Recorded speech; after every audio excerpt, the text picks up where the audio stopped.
వైసీపీకి హోంమంత్రి అనిత కౌంటర్ ఇచ్చారు. విలువలకు కట్టుబడి విశాఖ ఎమ్మెల్సీ ఉప ఎన్నికల్లో పోటీ చేయట్లేదన్నారు. తాము గెలవాలనుకుంటే చాలా సులభమని వ్యాఖ్యానించారు. వైసీపీని వదిలి కూటమిలో చేరేందుకు చాలా మంది సిద్ధంగా ఉన్నారని తెలిపారు. ప్రతిపక్షంలో ఉన్నప్పుడే 3 ఎమ్మెల్సీలు గెలిచామనే విషయాన్ని వైసీపీ గుర్తుంచుకోవాలన్నారు అనిత.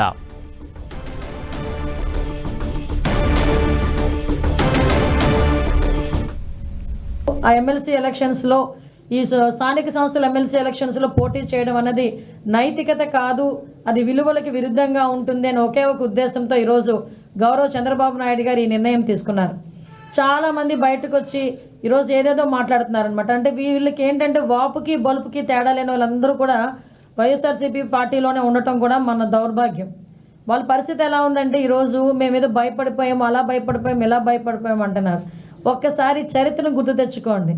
ప్రతిపక్ష హోదాలో ఉండి కూడా 3 ఎమ్మెల్సీ ఎలక్షన్లు గెలిపించుకున్నాం. అలాంటిది ఈరోజు 164 మ్యాండేట్ ఇచ్చి 2 నెలలు అయింది. ఇంకా 2 నెలల ముందే మేము గవర్నమెంట్ ఫామ్ చేసాం.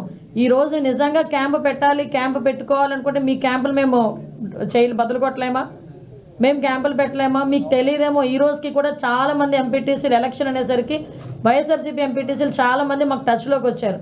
కానీ ఈరోజు గెలాలనుకుని మేము నిర్ణయించుకుంటే కనుక చాలా ఈజీగా మంచి మెజార్టీతో గెలిచే పరిస్థితి మాకుంది.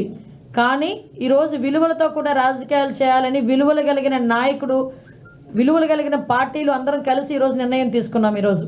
కాబట్టి దయచేసి ఏం చెప్తున్నామంటే ఈరోజు ఇదేదో మేము ఇది బ్యాక్ స్టెప్ కాదు, ఆగామంతే. ఎందుకంటే విలువలకి గౌరవం ఇచ్చి, రాజకీయ విలువలకి గౌరవం ఇచ్చి ఆగిన పరిస్థితి ఇదంతా ప్రతి ఒక్కరు కూడా అర్థం చేసుకోవాలి. ఇంకొక విషయం